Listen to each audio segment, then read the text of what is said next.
तो कैसे हैं आप लोग। उम्मीद करता हूँ बढ़िया होंगे। और आज 24 तारीख है और अभी थोड़ी देर पहले ही CGL 2024 का नोटिफिकेशन आया है और उसमें कुल 17,700 वैकेंसी दिखाई गई और जो कि बहुत अच्छी वैकेंसी है। मतलब कि अभी ये वैकेंसी और बढ़ेगी तो लग जाइए बिल्कुल तगड़े से, क्योंकि 2.5-3 महीने का समय बचा है।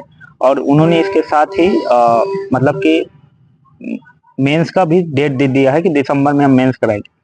तो मतलब 2025 में आपके पास एक नौकरी होंगी और इस बार तो लेना ही 100% लेना है। इस बार एक नौकरी का पक्का लेना है। तो जैसा कि ये चीजें तो आप लोगों को पता चल गई होंगी अभी तक, और इसका फॉर्म आज से शुरू है और अगले 25 तारीख तक है। ठीक है, तो ये चीजें सब आपको इतना आ, बड़ा मामला है कि ये इसके लिए तो लड़का इंतजार करता है और यही ना पता चले तो बेकार है। तो ये सब चीजें पता चल गई होंगी, तो इसके बारे में चर्चा नहीं करते हैं और मेन टॉपिक पे आते हैं कि आज मेरा एग्जाम था। और आज मेरा एग्जाम जो था वो हायर सेकेंडरी लेवल का था, फेज 12 का, और सेकंड शिफ्ट था। तो एग्जाम कैसा था, मैंने कितने अटेम्प्ट किए और कितना स्कोर मेरा रह सकता है, कितने मैंने तुक्के मारे हैं, GS का लेवल, सब लेवल के बारे में हम लोग आपस में डिस्कस करेंगे। और बहुत लोगों का जो एग्जाम है वो भी, मतलब किनका किनका एग्जाम हो गया है और किनका किनका नहीं हुआ है। कल भी मेरा है, यही कानपुर में, मैं अभी फिलहाल कानपुर में ही हूँ और मतलब कि अभी कानपुर से ही हूँ। कल मेरा एग्जाम फिर है, बहुती में है और ग्रेजुएशन लेवल का है। तो आज का जो ऐसा मेरा एग्जाम रहा, मैं सबसे पहले हम बात करेंगे कि इंग्लिश में, तो इंग्लिश का लेवल कैसा रहा और मैंने कितना अटेम्प्ट किया। तो सच बता दूं तो इंग्लिश का लेवल बहुत ही नीचा था, मतलब कि बिल्कुल निम्नतम स्तर का था, कुछ नहीं था उसमें। पूरा वो कैब बिल्कुल निम्न लेवल का पूछे था और पूरा मतलब ग्रामर भी क्या, एन हिमालय पूछा था कि एन हिमालय होगा कि नहीं, ये इरल था उसका।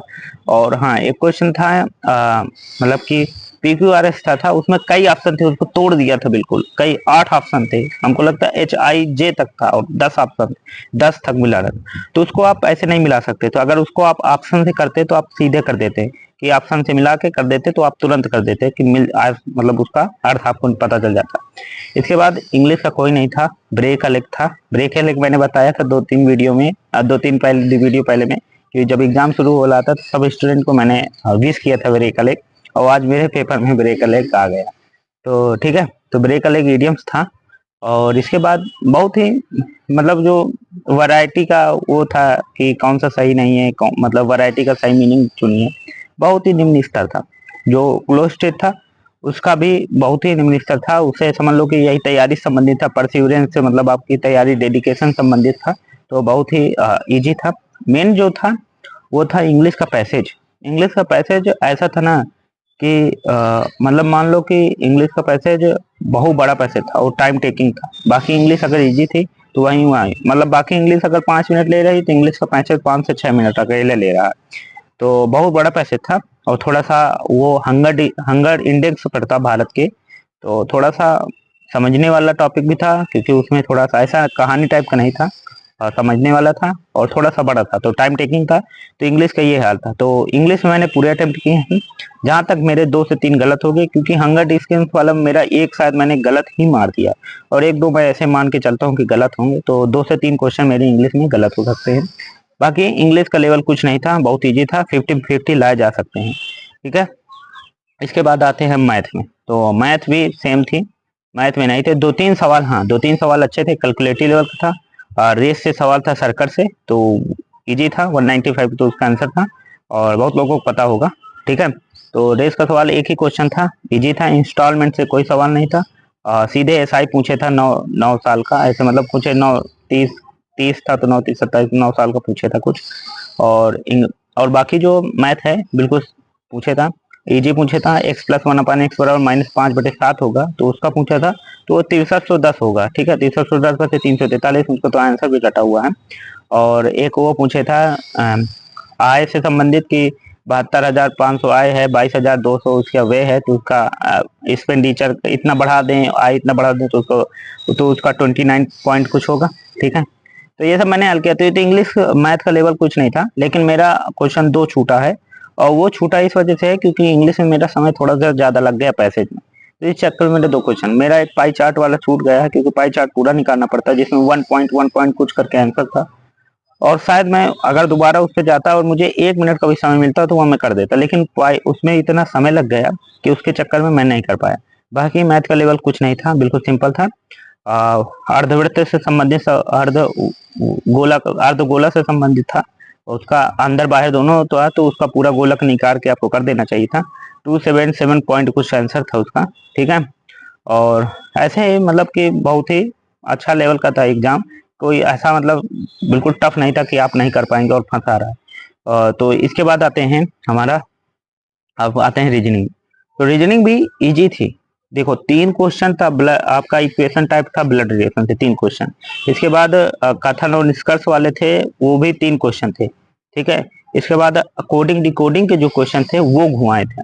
जैसे एम का उल्टा पूछ लिया एन, तो एन में प्लस माइनस 2 कर दिया, तो वो थोड़ा सा घुमाया था, काफी घुमाया था। जैसे मान लो कि एच का उल्टा हाई एस कर दिया, एस में 2 जोड़ दिया तो टी यू हो गया, तो एच बराबर यू कर दिया, तो ऐसा घुमाया था। तो पहले तो मैं नहीं पकड़ पाया, लेकिन जब दोबारा गया तो मैंने पकड़ लिया उसको और मुझे पूरे आ गया। तो रीजनिंग में मेरा पूरा अटेम्प्ट था और रीजनिंग में मैंने पूरे अटेम्प्ट किया। मैथ मैंने 23 के अटेम्प्ट किए हैं, 2 मेरा छूट गया, तो मैं सोचा तुक्का नहीं मारता हूँ, तो नहीं मारा मैंने। और शायद मैथ में मेरे जितने किए हैं तो उतने सही होना चाहिए, इजी मॉक था। मैथ में सच बता दूं तो पूरे पूरे स्कोर था। 3 पोर्शन था जिसमें पूरे पूरे स्कोर होना चाहिए, मैथ, इंग्लिश और रीजनिंग।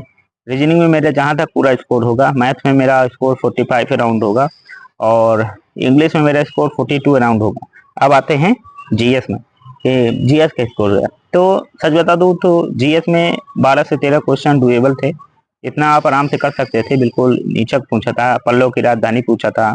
इसके बाद एक मेरा क्वेश्चन है कि उसका आंसर जिसको पता हो तो बताइएगा, ये चितकतिया विहार वाला जो उत्सव पूछा था वो कहाँ से है।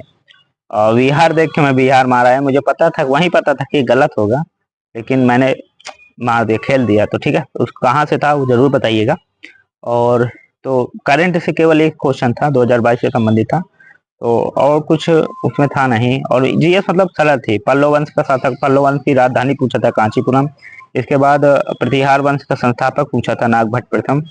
और मतलब ऐसे ही जीएस में पूछा था। तो ज्यादा और कथन से संबंधित सवाल थे, कथन से 2-3 सवाल थे कि पहला कथन दूसरा कथन, तो ये था, ठीक है।